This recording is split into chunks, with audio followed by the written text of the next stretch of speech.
ಹಬ್ಬಗಳಲ್ಲಿ ತಗೊಳ್ಳುವಂತ ಹಬ್ಬದೂಟದ ಭಾರವನ್ನ ತಪ್ಪಿಸ್ಕೊಳ್ಳೋದಕ್ಕೆ, ಅಜೀರ್ಣ ಆಗದೆ ಇರೋ ಹಾಗೆ ನೋಡ್ಕೊಳ್ಳೋದಕ್ಕೆ 5 ಟಿಪ್ಸ್ ಅನ್ನ ಹೇಳ್ಕೊಡ್ತೀನಿ.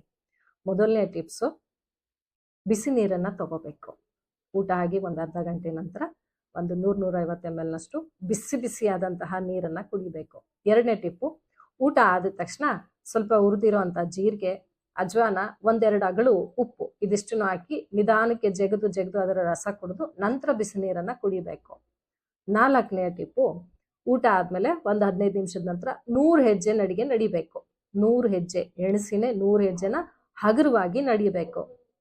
ನಂತರದ ಟಿಪ್ಪು, ನೀವು ಮಲಗುವಾಗ ಅಥವಾ ರಾತ್ರಿ ಊಟದ ನಂತರ ಯಾವ ಕಾರಣಕ್ಕೂ ಸಿಹಿ ಪದಾರ್ಥಗಳನ್ನ ತಿನ್ನಬಾರ್ದು. 5ನೇ ಟಿಪ್ಪು, ಮಲಗೋ ಹೊತ್ತಿಗೆ 1-2 ಚಿಟಿಕೆ ತ್ರಿಫಲ ಚೂರ್ಣವನ್ನ ಬಾಯಿಗೆ ಹಾಕೊಂಡು ಬಿಸಿ ನೀರು ಕುಡಿಬೇಕು.